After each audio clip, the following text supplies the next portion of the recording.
Alliances are natural to international politics, and friend-enemy binaries and historical hesitations are often cast aside when such alliances take shape. While China and Pakistan have been allies since the 1960s, China and the Soviet Union were not the best of friends during the Cold War, nor did they have a great relationship in the post-Soviet days. Pakistan and the Soviet Union were Cold War rivals, and Russia did not, until recently, share a close relationship with Pakistan.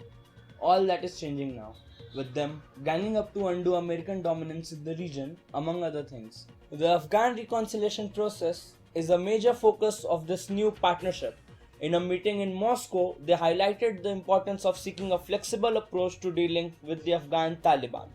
This is over and above the ongoing individual engagements with the various parties to the Afghan conflict.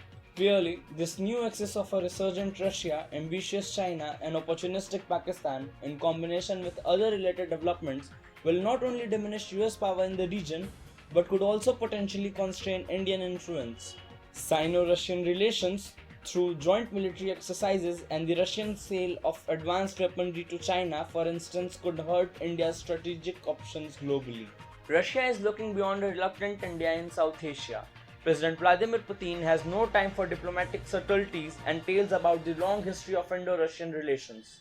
Ignoring Indian sensitivities, Moscow has gone ahead with forging strategic ties with Islamabad, from lifting the arms embargo, selling weaponry, discussing the future of Afghanistan to joint military exercises. When Russia formally joins One Belt, One Road initiative of China, it will have indirectly taken a position on Kashmir which is not necessarily in keeping with the Indian stand on the issue.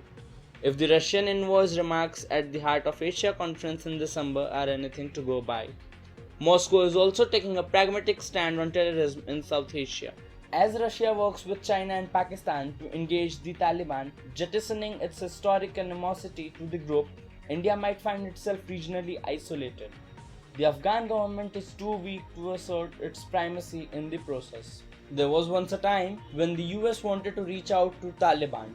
Despite the threat of isolation, India stuck to its stand on the group. Eventually, New Delhi's views prevailed as the Pakistani shenanigans made sure that the so-called peace process with Taliban did not go anywhere. Today, India once again looks isolated. It would be hoping that Washington and Kabul will heed its advice on Afghanistan and stand up strongly against the China-Pakistan-Russia access to manipulate regional strategic realities to serve their short-term ends.